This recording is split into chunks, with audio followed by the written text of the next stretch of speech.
No. Today I'll be presenting treatment outcomes of epidemic retinitis, doxycycline or steroids first, a quantitative OCT angiography based study. Epidemic retinitis or post-fever retinitis is characterized by acute onset multifocal retinal infiltrates following a flu-like prodrome. Rickettsiosis is a common cause, but due to non-availability of confirmatory tests, steroids are often used as initial empirical treatment.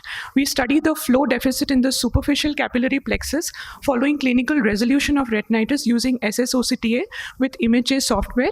We compare the macular ischemia in patients who received doxycycline first versus steroids as the initial treatment. This is a retrospective study. The diagnosis was based on presence of retinitis, recent history of high-grade fever, and a positive Weil-Felix test. Those who did not have a follow-up SSOCTA were excluded. 17 eyes of 11 patients were included. 11 eyes of 8 patients were treatment naive and belonged to the doxycycline group or group 1. 6 eyes of 3 patients had already received oral and or local steroids prior to presentation and belonged to steroid group or group 2. All patients received doxycycline 100 mg BD for 3 weeks. Best corrected visual acuity, central foveal thickness, and percentage area of ischemia were compared. ImageJ software was used to obtain the percentage area of flow deficit in the 4.5 mm OCTA scan of the superficial capillary plexus. So this is the method that we used. We opened the image in the ImageJ software, converted it to 8-bit, used the threshold function to delineate the area of ischemia, and the percentage of ischemia was obtained. Best corrected visual acuity improved significantly in both the groups.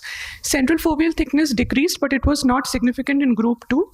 This is the diagram showing a comparison of ischemia in the doxycycline and the steroid group. So the first panel is the clinical photo. Second panel is the OCTA following resolution of retinitis. And the third panel shows the threshold function applied. This showed that the percentage area of ischemia was 3.5 times more in the steroid group compared to the doxycycline group. Case example from group 1. So you see at presentation multifocal retinal infiltrates. Following healing, there are areas of flow void that co-localize with the initial areas of retinal infiltrates. The characteristic maculopapular rash has healed following treatment. This is a case in group 2, 24-year-old male who received posterior subtenon triamcinolone followed by dexamethasone implant prior to presentation, and there is dramatic improvement in visual acuity as well as ischemia following treatment with doxycycline. The limitations of this study: this is a retrospective design, but this is the first study to objectively quantify retinal ischemia following resolution of epidemic retinitis with doxycycline and steroid treatment arms. Group 2 was treated with steroids before presentation. Therefore, SSOCTA was done after about 7 weeks from onset in group 1 and about 20 weeks from onset in group 2. However, there was significant improvement in BCVA after initiation of doxycycline.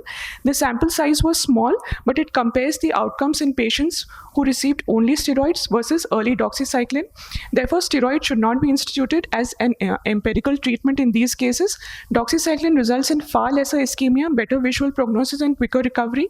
OCTA is a useful modality to monitor retinal ischemia and evaluate treatment outcomes. Thank you. Thank you. Finishing on time. So my question is, how did you ensure, this was a retrospective study of course, but how did you ensure that both groups were comparable? The degree of retinitis between both groups was comparable. That's question one. The second is, when you do a prospective study in future, would you consider one arm where no treatment is given? Because the spontaneous course of the disease also results in resolution. So we don't know. I mean, consider a situation where the steroid arm was probably the worse arm, more retinitis than the doxycycline group. Then it's natural that when they resolve spontaneously, the doxy would have appeared to do better than steroids. Yes, sir. So thank you for the questions. The first part, whether the retinitis lesions were comparable. So if you see, if I can go back to the... I was looking at that picture, Yeah, so if we go back to this picture, if you see, we have some very severe cases in group 1 and severe cases in group 2. So the number of retinitis patches range from 5 to 20. And although the sample size is small, the number of retinitis lesions were comparable. The second part of the question, yes, if I do a prospective study, we can also see the patients who did not receive any treatment, but As of now, I have not included in this particular study, but patients who do not receive any study also have significant ischemia.